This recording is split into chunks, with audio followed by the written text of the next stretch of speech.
Bom dia a todos e todas. Estamos de volta para trabalhar a nossa unidade 4 do nosso módulo Homem, Pensamento, Cultura, abordagens filosóficas e antropológicas. Essa unidade 4 é intitulada Dever Humano, Valores e Educação e será uma unidade dividida em duas partes, na medida em que ela tem um conteúdo que necessita de certa explicação mais demorada, mais elaborada. Então, nós vamos trabalhar nesta aula de hoje e na próxima a mesma unidade, sendo que em dois momentos. Dever humano, valores e educação. Qual o significado de educação para você? A educação influi na formação do caráter ou ela é apenas uma ferramenta para a formação de conhecimentos humanos?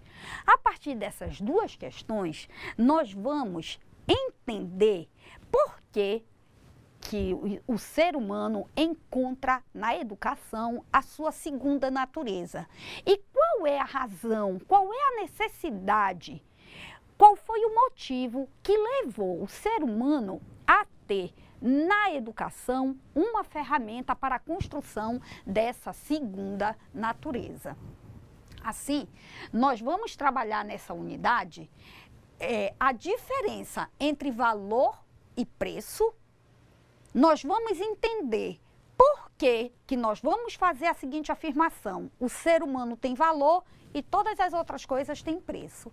Nós vamos trabalhar a educação como formadora de habilidades, aquilo que nós já havíamos começado a tecer lá na unidade 3, falando da educação, da relação da educação com o trabalho, na qual a educação tem a finalidade de ensinar um determinado ofício para a pessoa atuar na vida social e retirar desse trabalho a sua subsistência. E vamos também trabalhar a educação como formadora do caráter. A educação, ela influencia na forma como eu vivo? Ela influencia na forma como eu sou? É isso que nós vamos perceber agora. Mas eu vou começar falando dessa distinção primeira, valor e preço.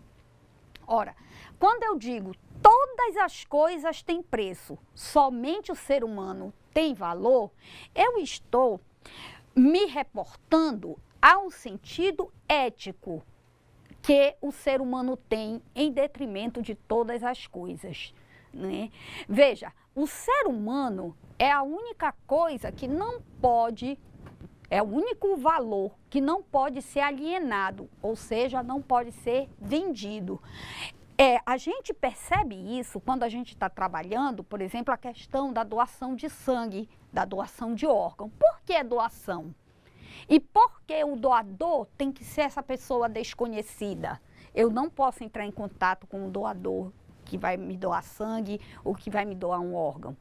Porque doação implica voluntariado e voluntariado implica anonimato. E a gente vê com certo asco, digamos assim, a ideia, por exemplo, de uma pessoa vender sangue, se ela pode doar o sangue, se refaz, ela tem as condições de saúde físicas e fisiológicas para doar sangue, nós vamos ver com certo asco uma pessoa dizer, eu não vou doar sangue não, eu vou vender. Não é?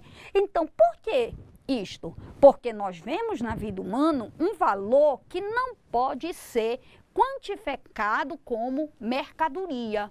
Nós estamos percebendo o ser humano e tudo o que compõe o ser humano como algo que eu valorizo para além do preço. É diferente de eu entrar numa loja e comprar um computador. Aquele computador ficou velho, o que eu faço? Eu compro um outro, boto aquele no lixo. Não é isso? Eu não faço isso com o ser humano. O ser humano, quando ele chega a certa idade, ele é aposentado, ele tem que ter respeitado o seu valor de trabalho no passado, ele tem que ser respeitado por sua história, ele tem que ser respeitado por aquela pessoa que agregou um conhecimento maior que outras, não é? Que tem uma experiência de vida, que tem um exemplo a passar. Tudo isso está na esfera da educação, mas a qual não pode ser quantificada. Portanto, eu estou falando de valores da vida. Ao morrermos, nós não somos simplesmente jogados fora, sepultados. O que acontece? Nós somos velados, tem um cemitério, tem uma, como é que a gente chama? Tem uma oração, não é? É como quem vai casar, está começando a vida. Então, ela tem toda uma celebração. Assim é o momento da morte. Eu não descarto o ser humano como eu descarto qualquer outro objeto na natureza, qualquer coisa na natureza. Não, eu trato o ser humano como um ser que tem valor e que, portanto, eu não posso aquilatar na medida da moeda, na medida do preço. Então, o que você compreende quando lê isso, não é? Nós vamos ter que valor possui significado simbólico. São referências simbólicas pelas quais, olha aqui o que é o valor, né? São referências simbólicas pelas quais você dá ou não importância ou peso às coisas, às pessoas, às ideias, às ações e os acontecimentos. Ora, as pessoas em todos os lugares, elas dão peso às coisas do mesmo modo? Claro que não.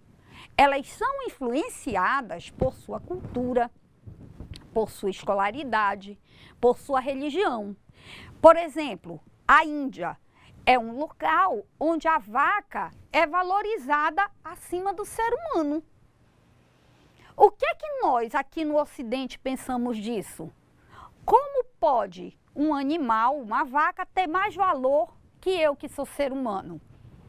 Não é? Então, isso tudo são objetos de reflexão, porque nós vamos perceber que os valores, assim como eles influenciam na cultura por meio da educação, eles também são forjados pela própria educação e pela própria cultura em que se vive.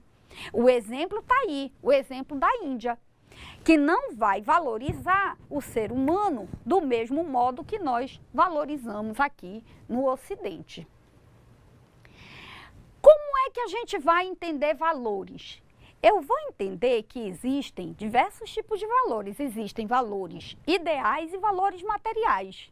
No âmbito dos valores ideais, eu vou ter o belo, o bem, o bom, o justo, eu vou ter a dignidade humana, o trabalho e o labor e a verdade.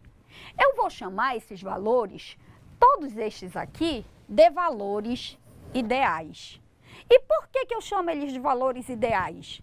Porque, na verdade, são concepções que cada ser humano vai atribuir independentemente do outro, vai ter para ele. Quando eu digo que algo é belo, é porque aquilo me tocou, aquilo me fez pensar em algo bom, em algo belo. Entretanto, eu posso apenas compartilhar que considerei aquela obra de arte, ou aquela pessoa, ou aquele edifício como belo. Eu não posso, em momento nenhum, exigir que a coletividade considere aquilo também como belo. Por isso que é valor ideal. O bem, a mesma coisa. Como é que eu vou entender a ideia de bem? O que é bem para a minha cultura pode não ser lá para a Índia. Por exemplo, a questão da vaca ser mais valorizada que a mulher.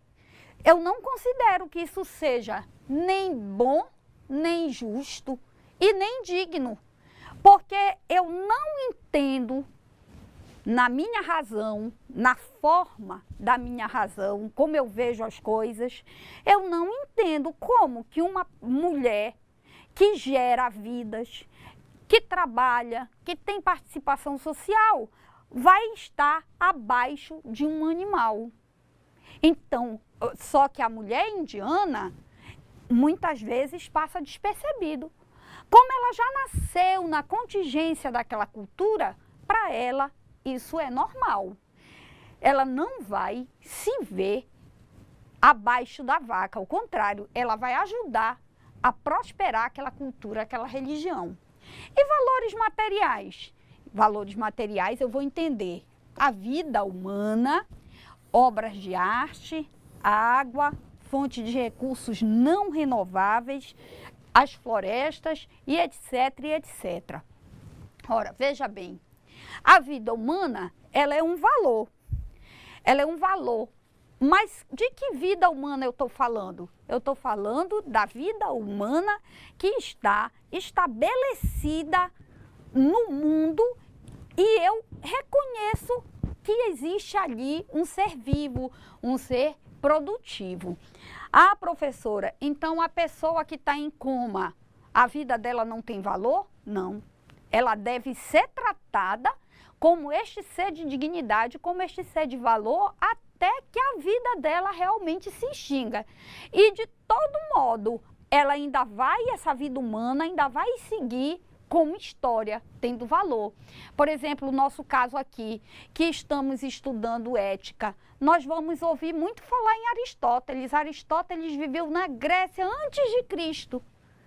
Aí, fisicamente, eu posso dizer que Aristóteles está morto. Mas na medida em que nós estamos em contato com os seus livros, estamos aprendendo e estamos ensinando por meio dele, eu tenho que dizer que ele está vivo, não é?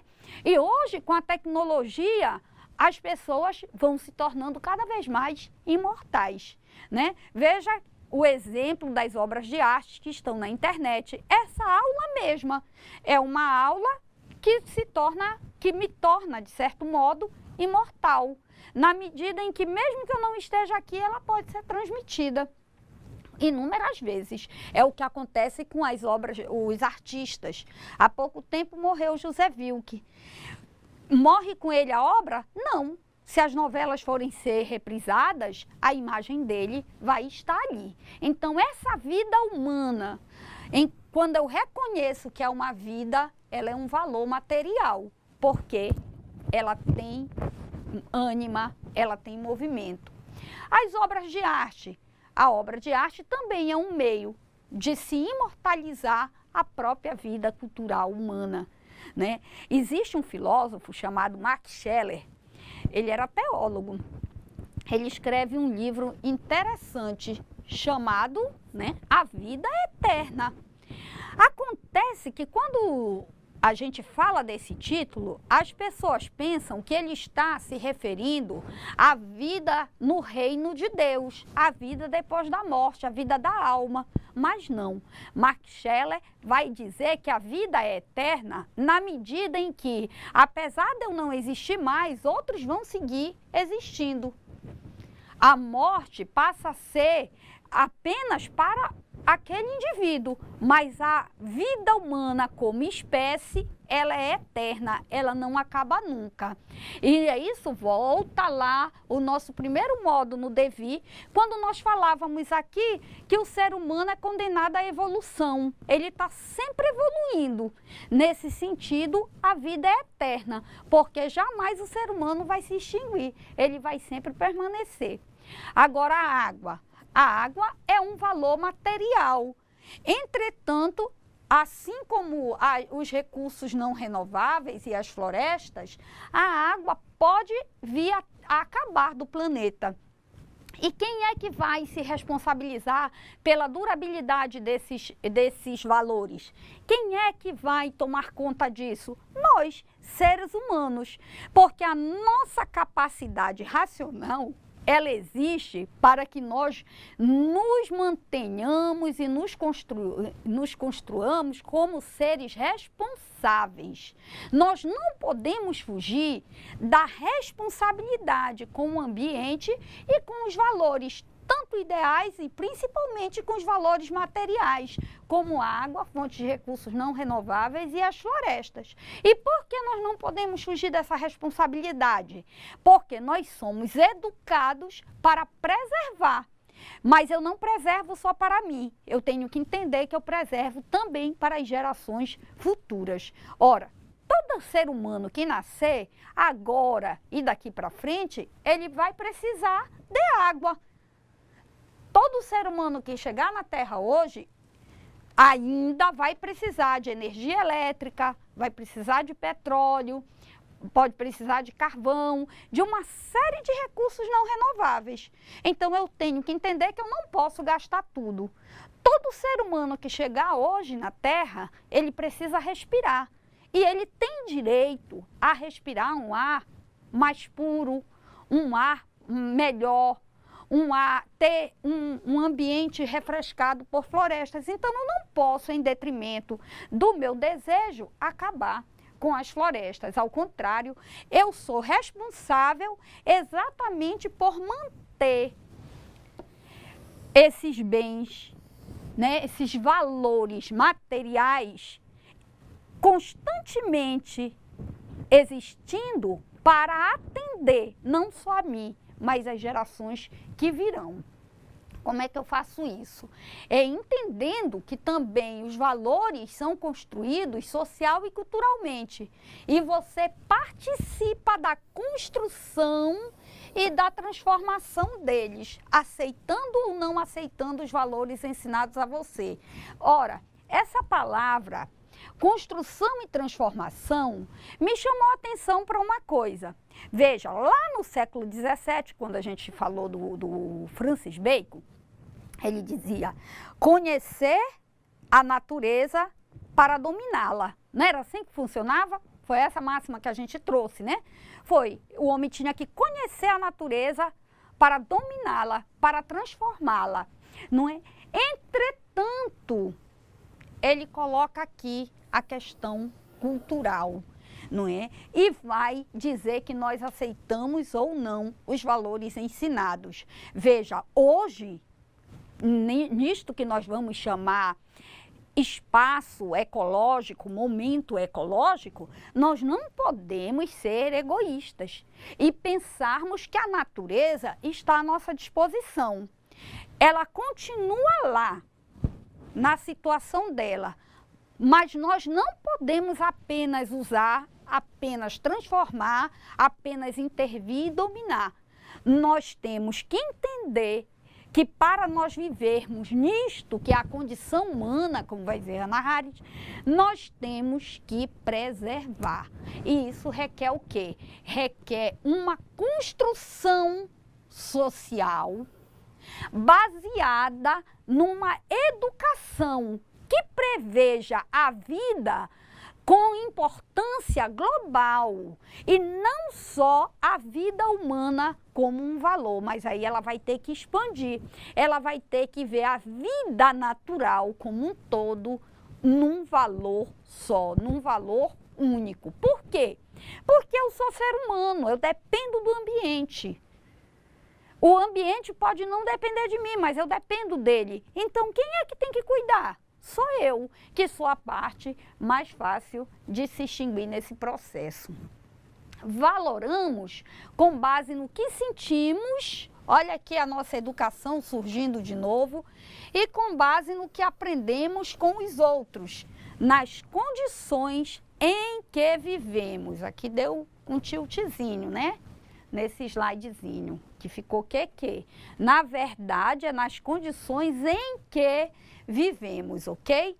Então, olha aí a educação. Quando nós nos formamos, né? A minha geração, eu costumo fazer esse parâmetro, porque a minha geração, coitada, foi assim, né, detonada, está sendo detonada agora. Mas vamos lá. A minha geração, ela foi educada no princípio bíblico, né? Que Deus criou o paraíso. Aí Adão comeu a fruta do conhecimento. Só que quando Adão foi inquirido, ele disse não, que ele só tinha comido porque Eva mandou. Aí Eva, quando foi inquirida, disse não, a culpa foi da cobra. Olha aí a natureza sendo responsabilizada pelo erro humano. Daí para frente, ninguém nunca mais assumiu responsabilidade por nada. Sempre a culpa é do outro. Eu não aprendo porque a apostila não é boa, porque a escola não é boa, eu não trabalho porque o trabalho não dá as condições, eu não faço isso por isso. Nunca mais nós nos colocamos como sujeitos da ação, né? Passado esse período né? Da culpa da natureza veio o dilúvio, que salvou as espécies, mas salvou apenas um par de cada espécie e a família de Noé. Veja que todo o resto da natureza se acabou no mundo. E aí, se nós vamos sair do plano histórico cristão, nós vamos entrar agora no plano da geografia, né, da Terra. Nós vamos entender a Terra como um planeta que está sempre em mudança e que teve uma época que não existia o ser humano, só existia a fauna e flora. Esse planeta aqueceu a tal ponto que morreu tudo. Isso foi na época dos dinossauros. Então, veja, a gente vem de uma educação em que a natureza, ela se revolta, mas é sempre a natureza tida, né, nos animais, tida na fauna, na flora, que está perecendo. O ser humano não. O ser humano está sempre sobrevivendo a ela. Quando nós aprendemos isso, nós passamos a ter uma lógica de que a natureza sempre está à nossa disposição. Mas a ciência foi evoluindo a tal ponto que se chegou à conclusão que a Terra, com seus recursos renováveis, ela iria se extinguir. Então se começou a gerar uma nova consciência, que é a consciência dessa, que a gente está falando, dessa responsabilidade pela natureza, pela fauna, pela flora, na medida em que outras pessoas precisam desse planeta, tanto quanto nós, e que nós temos que aprender, olha aqui, a nos responsabilizarmos por esse planeta e não apenas dominarmos e não apenas transformarmos, né?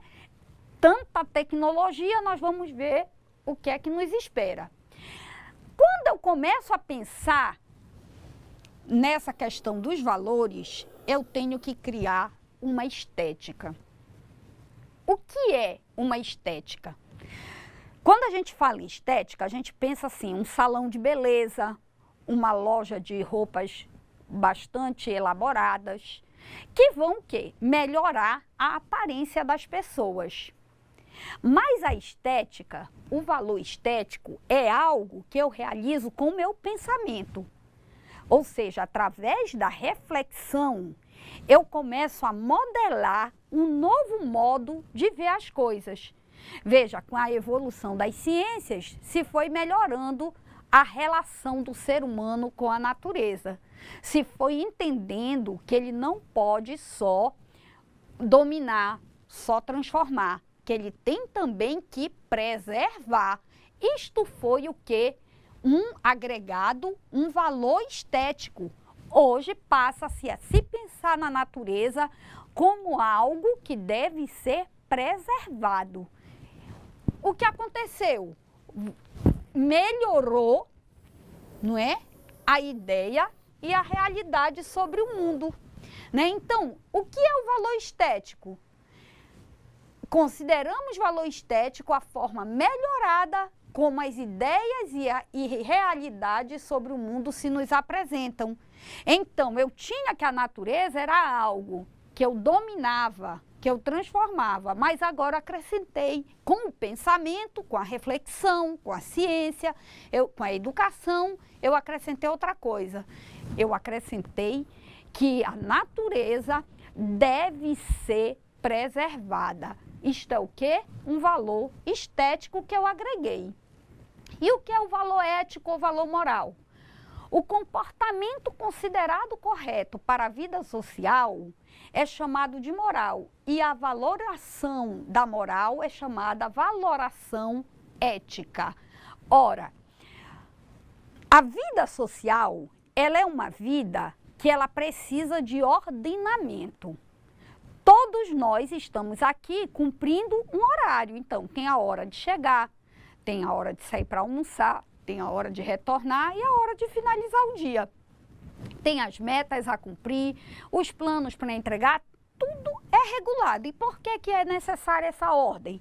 Para que as coisas funcionem. Porque se todo mundo fosse fazer como acha que é bom, um chegava 8 horas, o outro ia chegar às 10, outro ia chegar meio-dia. E ficava uma coisa desordenada. As pessoas não iam ter isto que nós vamos chamar organização política. Mesmo que você esteja dentro da sua casa, você está fazendo política na medida em que você está organizando a vida das pessoas que moram, que residem ali. Então, você tem a hora de levar a criança para a escola, você tem a hora de sair para trabalhar, de retornar, preparar almoço, etc, etc. Isso nós vamos chamar uma lógica de política interna, que é o que você está fazendo na sua casa. E isto também é o que nós vamos chamar de comportamento moral e de ética. E por que nós vamos chamar esse comportamento de moral? Porque no momento em que eu sigo a regra adequadamente, um comportamento, eu estou contribuindo não só comigo, mas eu estou contribuindo com o convívio social como um todo. A ideia de comportamento moral não é apenas para a vida individual, ao contrário, ela é para a substância, para dar alimento, para manter adequadamente a vida social. E a aceitação disso eu vou chamar de valoração ética. Como é que surge a moral? Nós vamos entender que a moral só surge quando o homem supera a sua natureza puramente natural, instintiva, e possui já uma natureza social. Isto é, quando já é membro de uma coletividade. Veja, antes de ter uma vida coletiva, antes de ter uma vida em comum, os seres humanos não podiam falar em moral, não podiam falar em ética. Por quê? Porque não havia regras a serem seguidas. Por isso que você vai ler lá nos contratualistas, Rousseau, Locke, Hobbes, Kant, não é? Eles falando de um hipotético estado de natureza, que é um estado onde há ausência de justiça. Mas por que que ele diz ausência de justiça e não injustiça? É ausência de justiça porque eu não conheço outro critério. Então, se eu sou forte, eu adquiro uma coisa. Se eu sou mais fraco, eu perco aquela coisa. É nesse sentido que vai se funcionar. Quando nós entramos para um estado de sociedade civil, eu vou entender que esse estado de sociedade civil me exige determinado comportamento. Por quê? Porque se eu não agir dentro desse comportamento que a coletividade me pede, eles podem me punir, eles podem me retaliar. E o que é ética? Podemos afirmar que a ética é um conjunto de valores amplamente codificados, cujo fim é ordenar a vida humana, social e politicamente. Ora, o que é esse amplamente codificado? Nós vamos ter Declaração dos Direitos Humanos, nós vamos ter os códigos das diversas profissões, código de ética do advogado, código de ética médica, não é? Código de ética da enfermagem. Nós vamos ter Declaração Universal de Bioética e Direitos Humanos, olha aí, englobando a vida do ser humano e do ambiente e no ambiente. Nós vamos ter Declaração de Helsinki. Nós vamos ter vários códigos que vão regular o comportamento humano. Isto é o quê? Isto é uma forma de ver a ética. Mas a ética é só a codificação? Não.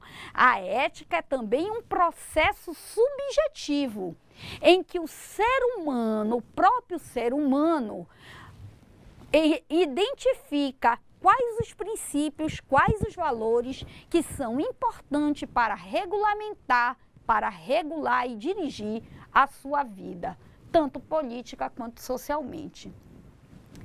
Chama-se moral o conjunto de regras e valores sociais que organizam e orientam o comportamento e a ação dos indivíduos nas relações sociais.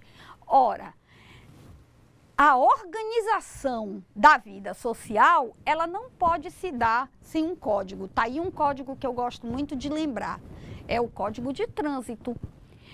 O trânsito é um exemplo mais cabal da necessidade de organização. Por que eu estou usando o exemplo do trânsito? Porque o trânsito, se você não seguir aquela regra, o que é que acontece? Você perde as vidas, né? Quando não, você perde bens materiais, mas vai ter perda. Então, é para isso que existe a regra, para que a vida seja valorizada ao ponto de eu não precisar meramente seguir um código. Mas o código, ele vem existir para quê? Para organizar e orientar, isso aqui é um R, e orientar a vida e o modo como o ser humano vai viver em sociedade.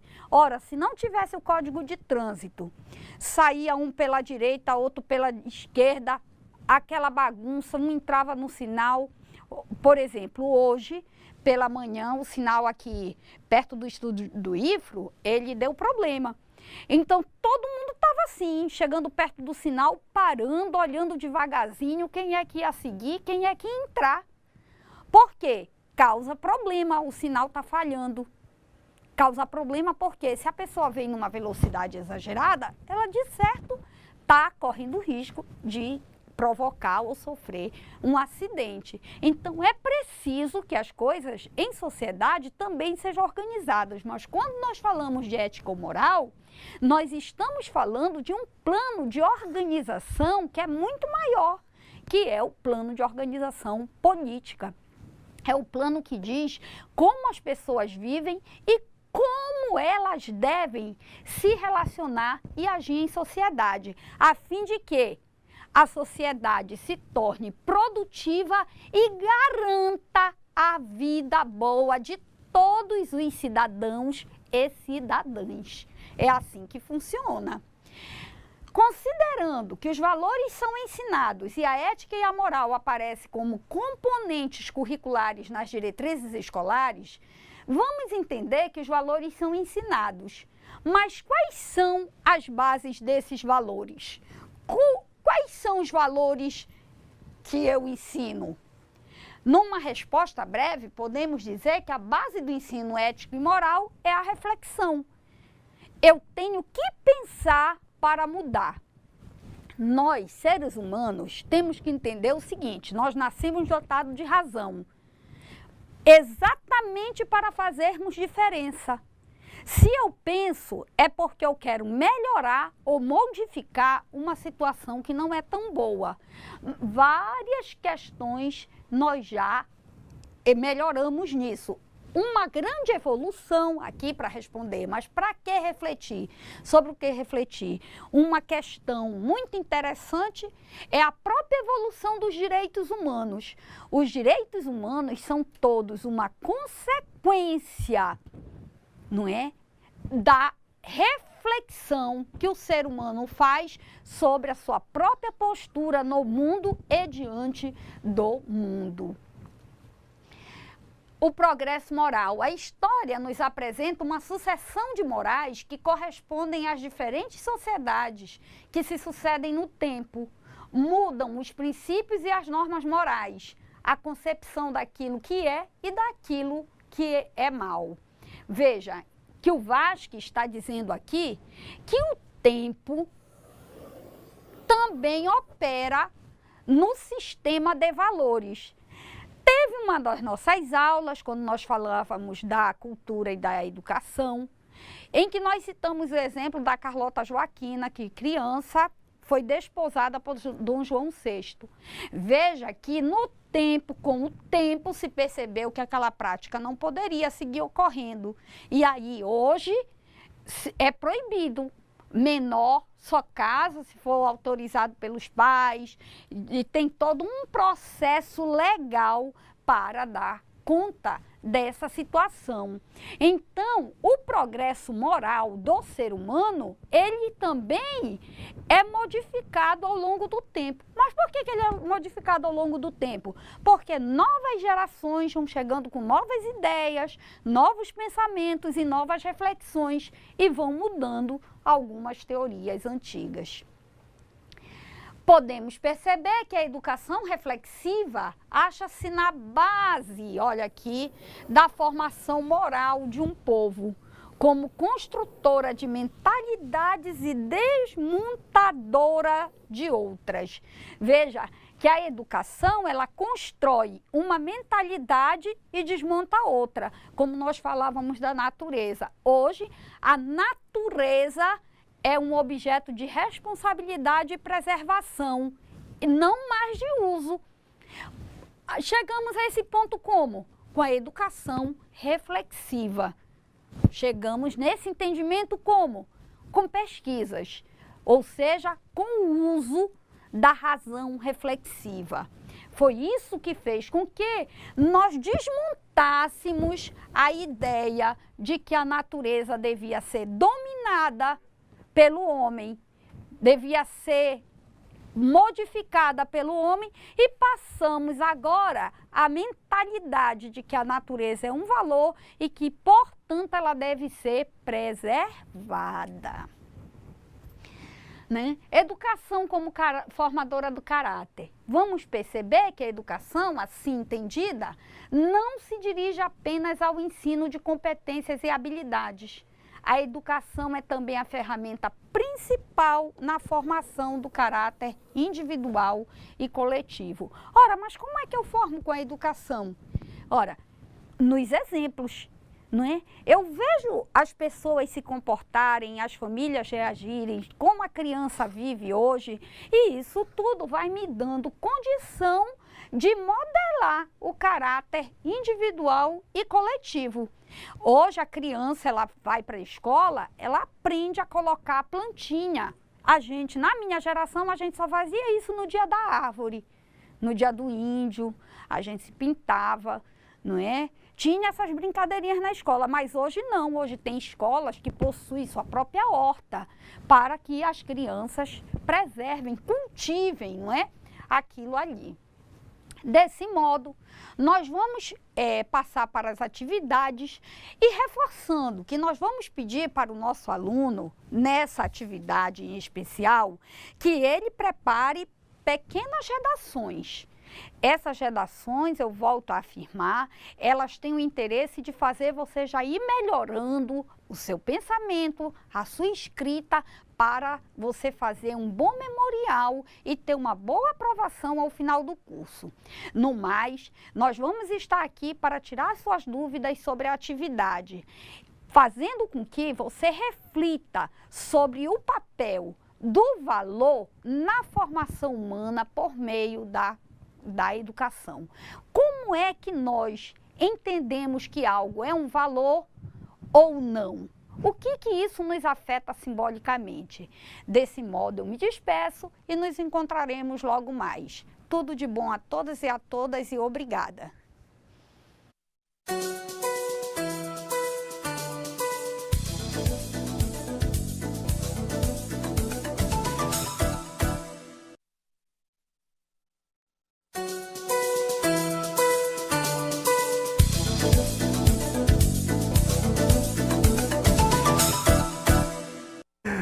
Olá pessoal, eu conversava com a professora André agora no intervalo, que a aula de hoje ela foi muito produtiva aí. Muito bom, muito boa aula. Bom dia a todos, a gente está gostando muito da participação, realmente está bem dinâmica, bem efetiva aqui, né? O pessoal está participando bastante e a aula realmente foi muito produtiva. A gente estava conversando aqui dos conceitos que a professora trouxe, das reflexões, dos debates que podem surgir aqui durante a aula. Então a gente aqui está esperando as respostas de vocês para que a gente possa aqui realmente interagir com todos, ok? Então pessoal, e aí trazer realmente esse novo modelo de de correção das atividades, a princípio, né, porque a professora Noêmia ministra a aula e até então eu fazia a correção. E aí hoje a gente começa a fazer essa dupla aqui, né, para poder tentar trazer um pouco dos anseios de vocês, dos polos, do conhecimento que vocês têm e, por que não dizer, das respostas, enfim, daquilo que vocês entendem a respeito do conteúdo que é ministrado para vocês aqui todas as quintas-feiras, né? E a gente começa com a correção de atividade hoje, que a professora Noêmia trouxe muito bem aí princípios, conceitos e definições desses termos aí que são tão assustadores, ética, moral, educação, dever humano. A gente tem ouvido muito falar disso, um conteúdo muito subjetivo, uma coisa bastante reflexiva, e isso para nos ajudar a refletir no nosso trabalho diário, na nossa vivência em família, na nossa vivência em sociedade como um todo, independente de qual instituição a gente faça parte aí, né? E aí a gente vai começar a debater isso agora nessa parceria aqui com vocês, tá? Atividade número 1, a gente começa com a questão dizendo o seguinte: de acordo com o livro, e a professora faz a menção ao livro do conteúdo, tá, gente? Ela pergunta para a gente fazer uma breve exposiçãozinha, uma definição, né, do que seria a ética. E expositiva defina a ética. E a gente pode classificar a ética da seguinte forma, a gente pode conceituar, melhor dizendo, né, ética da seguinte maneira.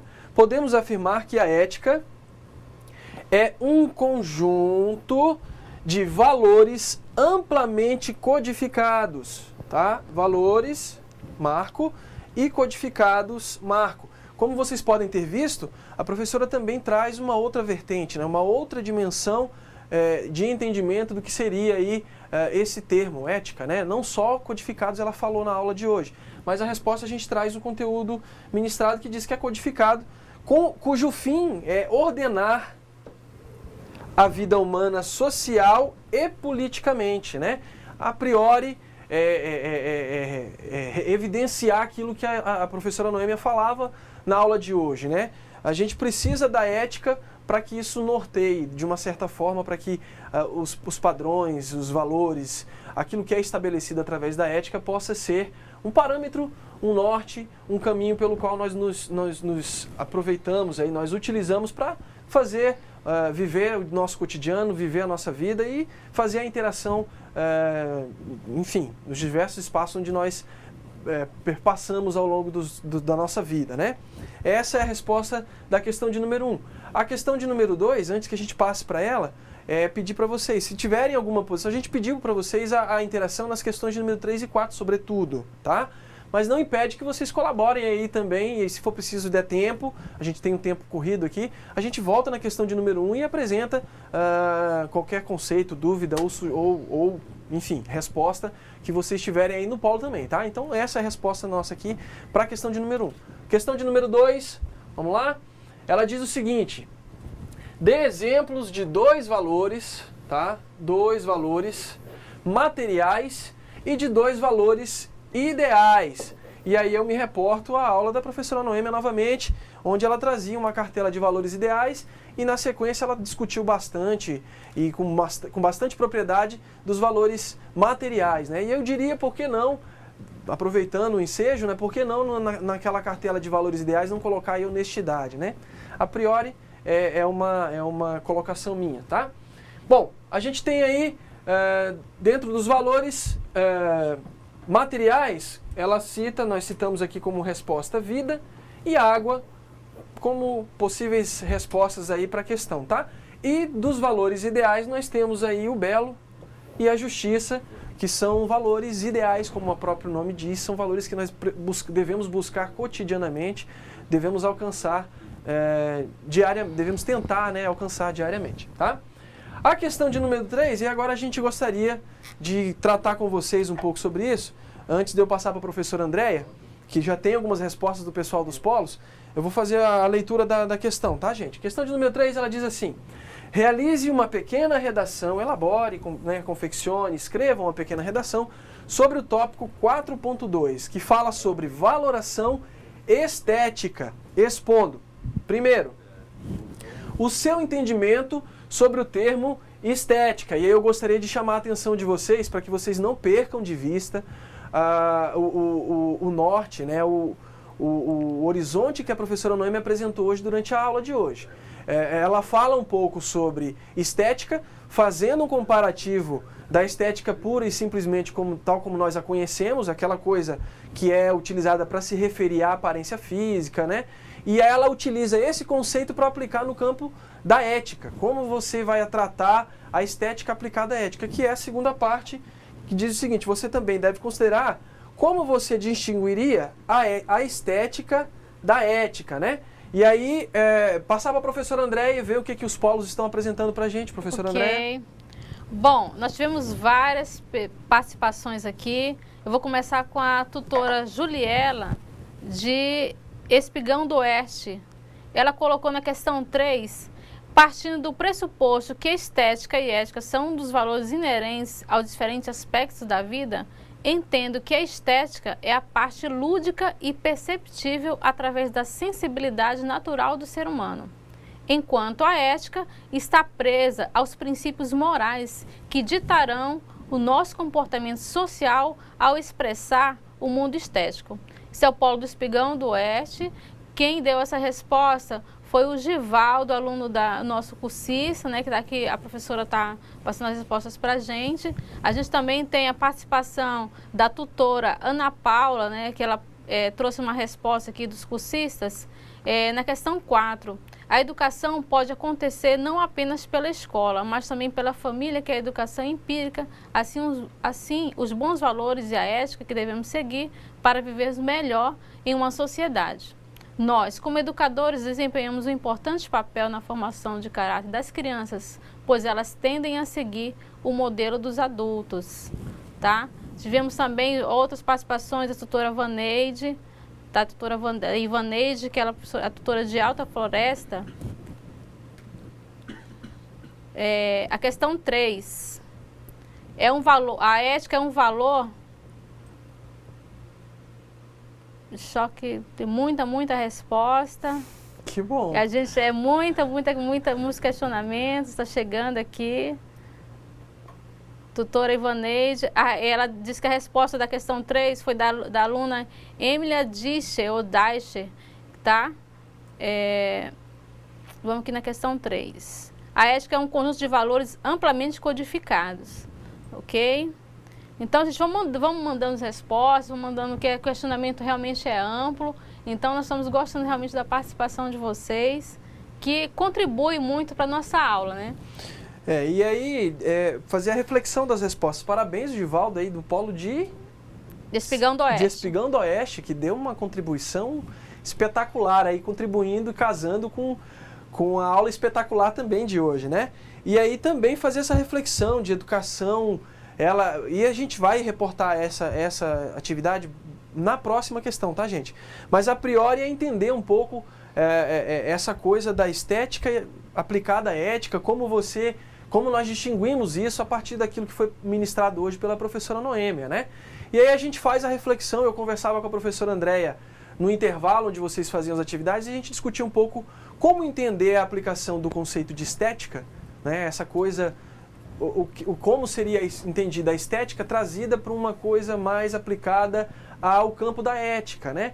E aí eu gosto, acho que é bacana a gente reforçar o que a professora Noêmia disse na aula de hoje, André, quando ela dizia, utilizando do exemplo da estética meramente como padrão de beleza, né? Como forma de normatizar aí o que nós devemos vestir, como nós devemos nos comportar, e usando esse conceito, a essência desse conceito aplicada ao conhecimento da ética, uma vez que nós entendemos e que nós concluímos aí que a ética é um processo constante, de acordo com o que a professora falava sempre. Corrigindo, né? O professor Leonardo, é a aluna de Alta Floresta, Emília, tá? Emília. Desculpa, Emília, tá? Que a gente realmente, olha, gente, a gente tá chegando aqui mais resposta. Ouro Preto, a estética da ética é a idealização e produção e desenvolvimento dos valores e princípios através da concepção e apropriação desses valores éticos, fomentando as vivências e convivências de um povo, comunidade ou grupo. Olha só a participação de Ouro Preto, o professor Professor Elzimar Lopes Algaldense trouxe aí a resposta com os alunos, com os cursistas. Obrigada pela participação, professora. Pelo jeito, Andréia, não fomos só nós que tivemos orgasmo didático, não, pedagógico, reflexivo. Muita participação, isso é muito engrandecedor para gente. Muito bom. Então a gente vai para a quarta questão agora, para falar um pouco sobre essa coisa da educação, né? O que diz a quarta questão para a gente? Vamos lá. Questão de número 4, ela diz o seguinte: demonstre a partir, né, do seu próprio entendimento, o sentido de educação como ensino de habilidades e competências e a educação como formação do caráter humano. E aí eu acho que a professora Andréia comentou alguma resposta com algum teor de resposta para essa questão? A questão no qual ela foi trazida aqui pela tutora Ana Paula, né, dos alunos contribuíram com a resposta. A educação pode acontecer não apenas pela escola, mas também pela família, que é a educação empírica. Assim, os bons valores e a ética que devemos seguir para vivermos melhor em uma sociedade. Nós, como educadores, desempenhamos um importante papel na formação do caráter das crianças, pois elas tendem a seguir o modelo dos adultos. Obrigado, tutora Ana Paula, obrigado, cursista, pela colaboração. Legal. Bom, gente, aí eu diria que nós temos aí uma tênue linha, né, fronteiriça aí que separa o entendimento do que é a educação voltada para desenvolvimento das habilidades e competências e o que é a educação voltada para a formação do caráter humano, né? E aí eu acho que a tutora Ana Paula colocou bem isso, do polo, né? Acho que é Polo de Porto Velho, professor André? Porto Velho. Polo de Porto Velho, acho que do centro, se não me engano, né? O Polo Centro. Colocou muito bem, parabéns para vocês aí do entendimento, que diz que a educação para a construção, para a formação do caráter humano, ela vem de casa, né? Que é o que a gente sempre ouve no espaço das escolas, da educação, é que os princípios, né? A etapa inicial da formação do ser humano para a construção de um caráter humano, ela vem de casa e a escola vai corroborar nesse processo. Mas eu diria até também hoje como essa coisa tem evoluído através daquilo que a professora Noêmia traz muito bem nas aulas iniciais do devir humano, né?